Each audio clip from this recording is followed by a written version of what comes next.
If you see the woman in the stairwell, you have 10 seconds to run. This is a true story about a house that isn't just haunted. It's alive. When I moved into my great-aunt's abandoned home, I thought I was catching a break, but what I found was something darker. Subscribe, like, comment, and follow Mr.EvilWakes on TikTok and YouTube for real horror stories you'll never forget. Story 1. The Woman in the Stairwell. When I moved into my great-aunt's abandoned house, I thought I was finally catching a break. The place was old, but still standing. No mortgage, just 6 months of living there before I could sell it. The first night was calm. Too calm. The house creaked like it was trying to breathe, but I ignored it. Around 3 a.m., I heard what I thought was footsteps on the staircase. I froze, then I heard it again. Deliberate. Heavy. I peeked around the corner. Nothing. Just shadows. But then something moved. A woman stood halfway up the stairs, her back to me.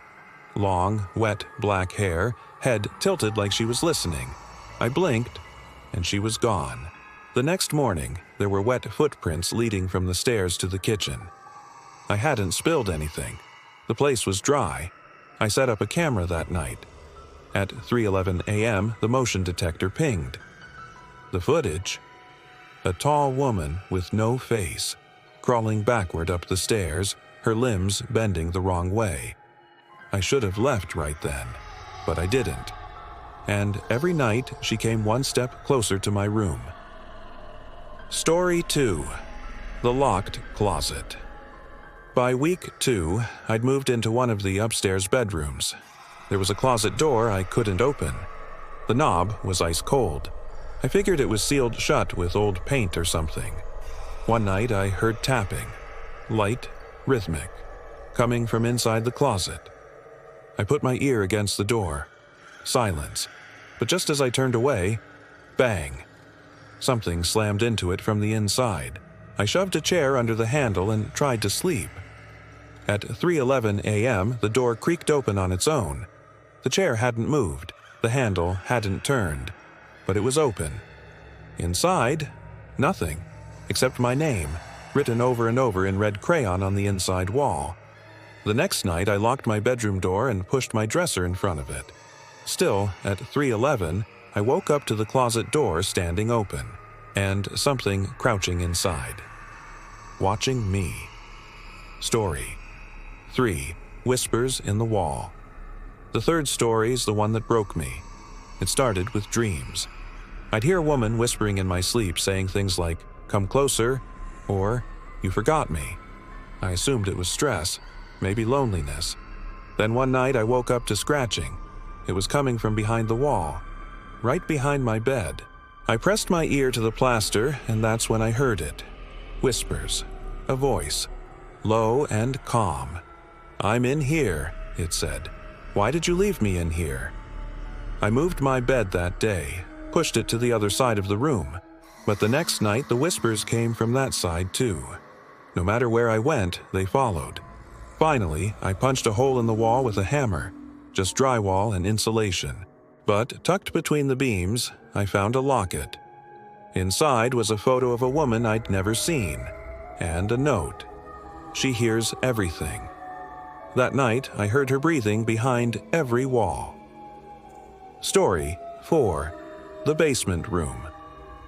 By the 4th month, I was unraveling. But I stayed because I didn't have a choice. That east when I found the basement door, the one I swear hadn't been there before. It was tucked behind an old shelf. Thick wood, iron handle, and freezing cold to the touch.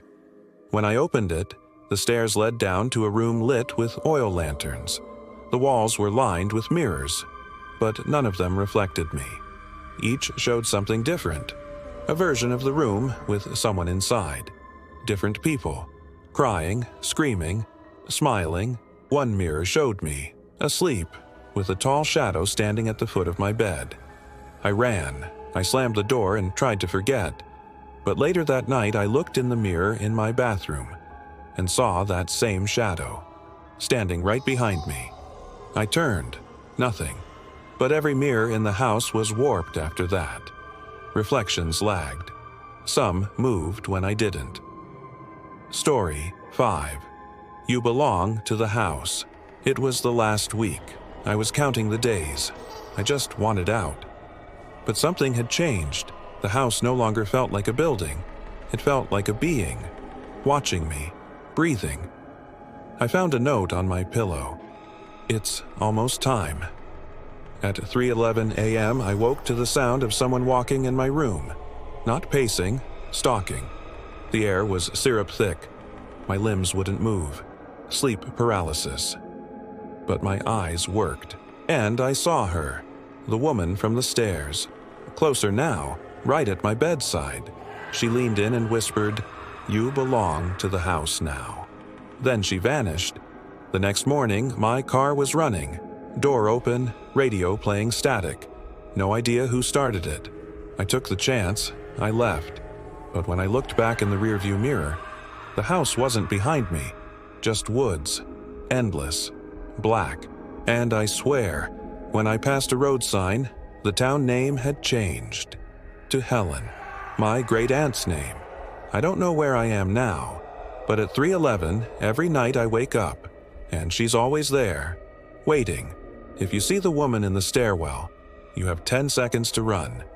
Follow Mr.EvilWakes on TikTok and YouTube for real horror stories you'll never forget. Watch the full story on my channel.